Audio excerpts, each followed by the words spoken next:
Déjà en position pour nous faire découvrir la une des journaux ce premier jour de la semaine. Kodovi Ametonon. Kodovi Ametonon, bonjour. Bonjour Joël Tondi, bonjour également à nos amis téléspectateurs, surtout ceux qui adorent cette partie de votre émission. Oui, une kyrielle du titre à la une des journaux. On démarre Kodovi Ametonon par quel sujet ce matin? Actu Express de Médéric Gongo qui est revenu sur la sortie médiatique du porte-parole des Forces Cory pour un Bénin émergent. Allons-y, le plateau, tout à vous, Kodovi Ametonon. Alors, grand oral donc de Noureni Achadé sur plusieurs médias au Bénin. Donc, la gouvernance talon entre échecs cuisants et déception.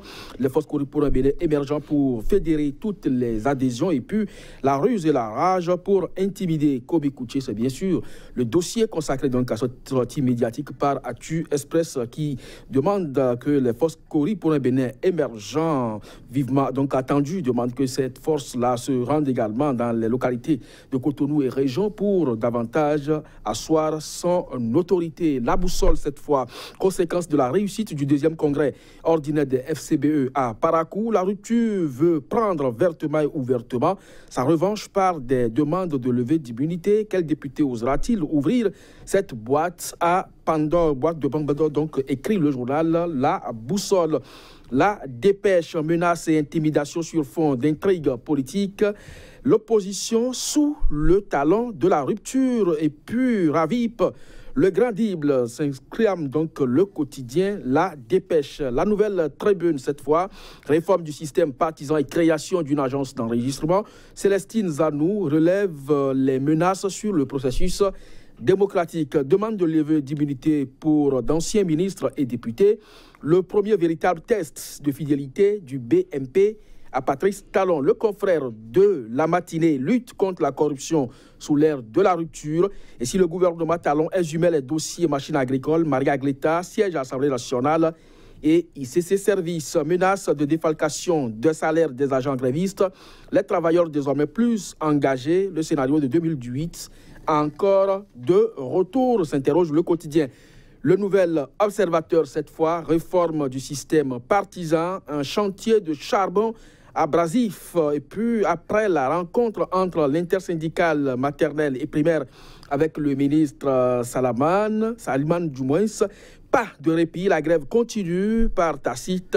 Reconduction matin libre, réforme du système partisan. Le BMP fait une proposition pour le retour du parti unique. Nouvelle mutation, affaire vol de fonds de campagne électorale au domicile de Kouché.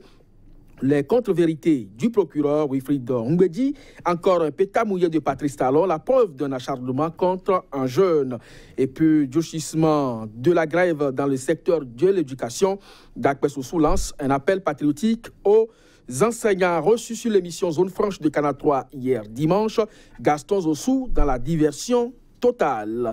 Point média, Joël Tondi, affaire redressement fiscal contre Sébastien Ajavon. Quand Jeune Afrique méprise la déontologie et puis recensement des fonctionnaires grévistes, Wadaï jette l'huile sur le feu. Merci à vous, Kodovi Ametonon. Je fais mon arrêt sur la nouvelle tribune de ce jour qui parle du premier grand test pour le BMP à Patrice Talon. Oui, tout à fait. Le journal se demande si véritablement les députés de la majorité présidentielle et parlementaire qui sont en tout cas avec le chef de l'État aujourd'hui vont effectivement aller au bout de l'intention de l'exécutif, si tant est qu'il est demandé la levée de l'immunité de ces honorables députés qui, entre-temps, étaient également ministres sous la gouvernance de Dr Thomas Boniaï. Donc, c'est un véritable test grandeur nature dans la mesure où, si cela effectivement arrivait, eh bien, c'est effectivement la boîte de Pandore, comme la boussole l'a écrit aussi. Donc, il y a d'autres affaires qui sont pendantes devant la justice et dans lesquelles d'autres députés, entre-temps ministres également, sont cités et qui se retrouvent, certains aujourd'hui au gouvernement, d'autres à l'Assemblée nationale et beaucoup plus dans le bureau de la majorité parlementaire. Alors, si donc, avec cette information qui circule sur les réseaux sociaux et que personne d'ailleurs ne veut donc se réclamer tuteur, puisque si bien le gouvernement ne se retrouve pas dans ces informations, personne n'a effectivement saisi l'Assemblée nationale, paraît-il. L'Assemblée nationale aussi se désole de cette rumeur puisqu'elle n'a pas sur sa table encore cette demande de levée d'immunité. Alors, ça vient de qui véritablement ce ballon d'essai? qui en est véritablement le demandeur.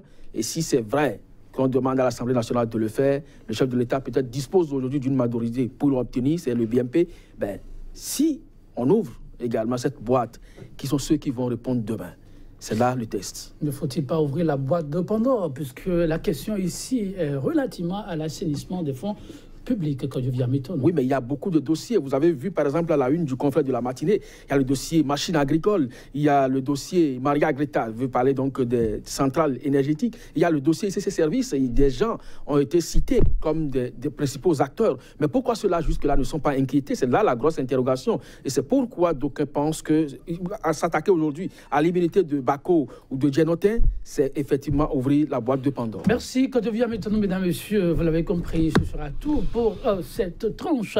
On se retrouve demain pour d'autres unes du jour. Merci pour l'attention. À demain.